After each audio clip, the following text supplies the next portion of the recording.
Good day, everyone. I wanted to come on because I talked to you about doing a virtual book club.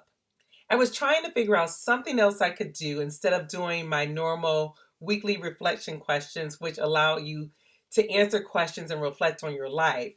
Instead, I wanted to give you something that you could learn via a book and something that you can use that will inspire you to help live your best life. So, for this virtual book club, I decided that every week I will come on and talk about something I learned from the book. The book that I chose to start with first is Think and Grow Rich by Napoleon Hill. I'm not sure how many of you have read this book before. It's a wonderful book. It has 13 principles as to how you can become rich. And when I say rich, I'm not necessarily talking about money. They may talk about money in this book. However, I'm talking about rich in life. So, whatever it is to be successful for you, there are principles that are universal truths that can definitely help you achieve whatever it is that you want to achieve. And so, there's 13 principles. So, I thought maybe I'll do 13 weeks. But what I learned is that there's so much meat in this, let it be only 13 weeks. So I don't know how long it's going to be, but I'm going to do every week where I share with you something that I learned from this book. And I want to just say this because this book was written in 1937. 1937, that's almost a century ago. 85 years, 86 years, how many ever years, but a long time ago. But the principles that are talked about in this book can be used to this day to achieve the success that we want to have for ourselves. So I just wanted to inspire you because I know there are people who are not where they want to be in life and help you get to that next level, get to that next place where you want to be. The other day, I was at my doctor's office getting my blood drawn. And I may have shared this with you before, but I was getting my blood drawn, and the lady who was taking my blood asked me, "What book is that?" And I told her it's Think and Grow Rich by Napoleon Hill. This is what the book looks like. So I was telling her the name of the book, and she was like, "Think and Grow Rich. If I could think and grow rich, if I could think and be rich, then I should be rich right now." And so I didn't say anything to her. But I will say this to you, that thoughts are things. Thoughts are powerful things. They are what creates our reality. So, as a man thinketh, so is he. And I love saying that to reiterate the power of thought.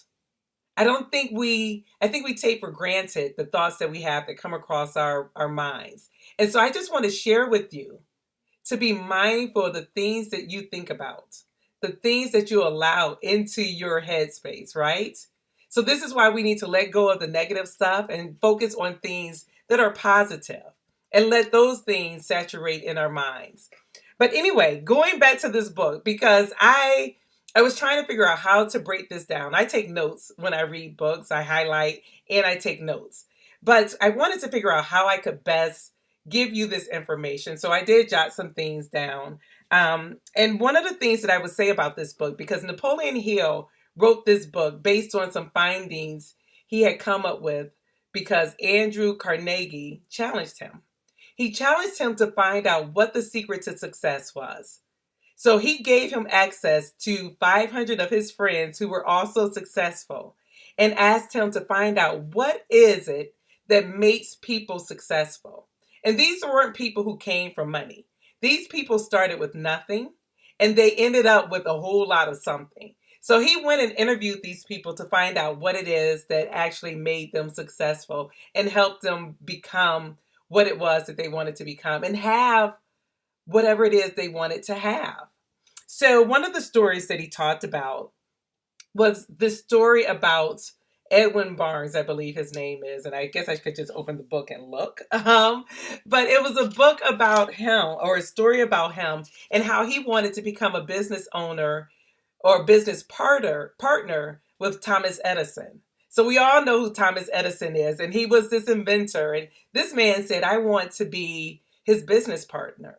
Now didn't know Thomas Edison. He didn't even have money to get to where Thomas Edison was, but he did not let that deter him. He had the desire, and I'm going to say that again. He had the desire to make this happen. He had the will to say, I'm gonna do this, I'm gonna pursue this and be persistent with it, and it's gonna happen. However, it's gonna happen. So he finally goes and he meets Thomas Edison. But Thomas Edison is looking at him like, I don't even know who you are. You don't even have anything that I would be remotely interested in, but you can work for me. So he worked for him for years, and then an opportunity came. Some people will call it luck, because luck is opportunity meeting preparedness, right? So he was prepared because in his mind, he said, I am going to be a business partner of Thomas Edison. But what he did not know is how that was going to happen. And a lot of times we need to stop worrying about how things are going to happen and just know what it is that we want. When I do my vision workshops, that's one thing that I stress.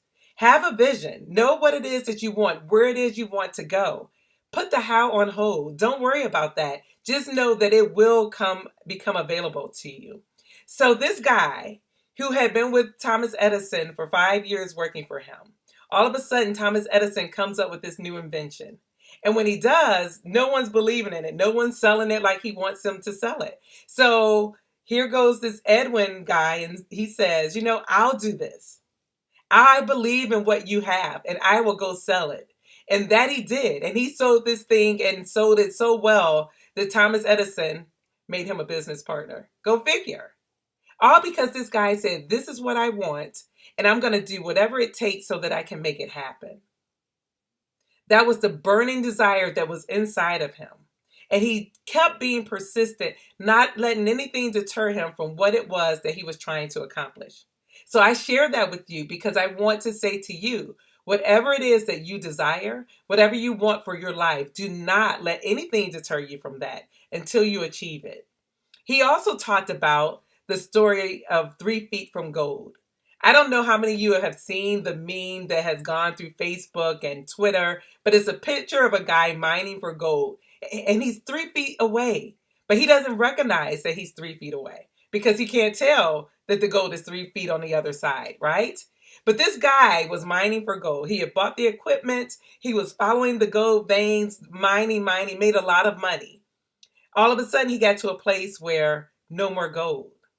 So he gave up. He decided to sell his machinery to someone else.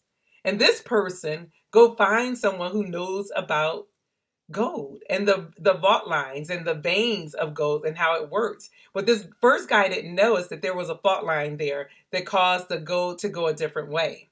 So when this guy brings in, and we'll just say a geologist, because I'm assuming that's who it was, but somebody who understood, he brings this guy in and says, you know what? You have to go 3 feet this way, and then you'll find the gold again. And this guy made millions over millions over millions.